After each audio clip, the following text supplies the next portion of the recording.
hope you're all fantastic. It's Thursday, which means another installment of 5-Minute Licks. Today we are going to do a really stretchy legato lick here, and we're going to be playing a minor arpeggio on one string with just our left hand, and we'll take that across the neck and just kind of come up with something that gives you this absolute blur of notes that you can impress all your mates with. And I think it sounds pretty impressive in a guitar solo as well.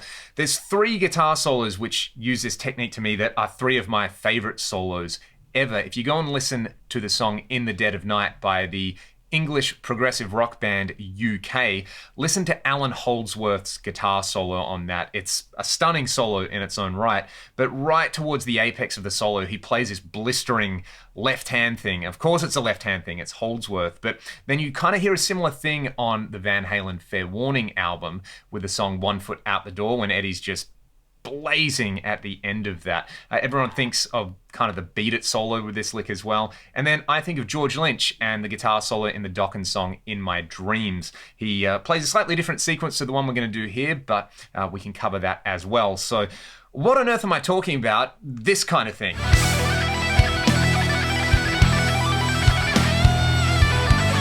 So let's break that down. The first thing we want to do is play an E minor arpeggio on the top string with just our left hand. So we're going to play fret 12, which is the root, fret 15, which is the minor third, and fret 19, which is the 5th. And I'm using my pointer, middle, and pinky finger there. I think there's kind of no way around using these fingers for this. And I would start off by just playing those 3 notes as a continuous hammer-on. Don't be afraid to lift up your first finger and kind of pivot off your middle finger there, so your wrist kind of makes an arc. This is going to A, relieve tension in your wrist, which is going to make it easier to play fast and easier to play longer, and B, it's going to reduce the risk of getting an injury. Also, prop your guitar up. Even if you look like a Dorkosaurus like I do, it's way cooler to do this than it is to just not be able to play guitar at all. So we're going to go for those notes just as a hammer-on.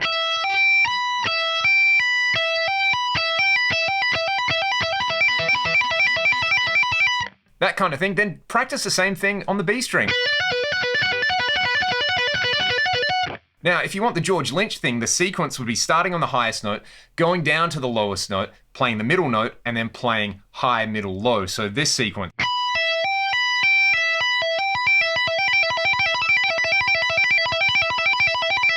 So there you go. You can be like George. Eddie and Alan and a bunch of other players who do this make use of something really interesting with this sequence, that if I play the B minor arpeggio, the top note there is an F sharp, and if I move to the next string and play the E minor arpeggio, this note here, the E, is lower in pitch than the highest note on this string. So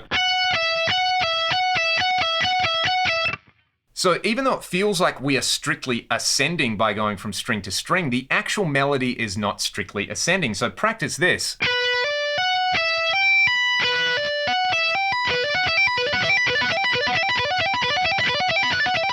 That kind of thing. What I like to do is use the following sequence. We're going to play up 4 and then come back 2.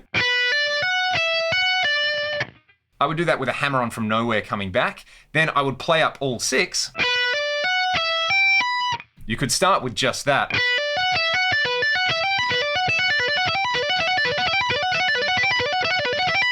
And again, use as many pick strokes or as many hammer-ons as you like, make it your own. That is always a message with these videos. Then I'm going to play this hammer-on sequence as, again, it feels like I'm descending, but the notes always have this little kick up on the melodic contour. So we're just going to hammer on 12, 15, 19 on the top string. Then we are going to hammer on, well, we just did that actually. So we'll hammer on 12, 15 on the high string and then 19 on the B. Then we'll do 12 on the E and 15, 19 .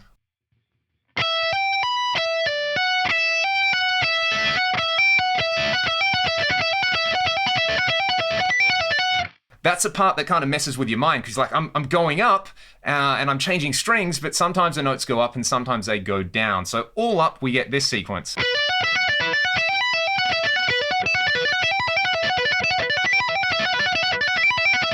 Something like that anyway. If you want to hit tap notes on the top, do all that kind of stuff, absolutely go to town with it. It's a super fun lick, and it gives you that kind of sheet of sound thing where it you can't really figure out what's going on unless you know the lick, which I really, really like. It isn't just like a 3-note per string scale where it starts to sound really, really predictable. It's like, they're going to the new string, so they're just going up to the next note in the scale. As we saw here, we might be playing an F sharp and we go to a higher string, but we play a lower note. So that one's a bunch of fun. And go and listen to that first UK album as well. It's incredible. It was such an influential album on so many players who came out afterwards. So that is my little listening recommendation. Of course, go and listen to George Lynch and Eddie Van Halen and all of those great players and get your big stretch legato on. I will see you all next time. Thanks for watching.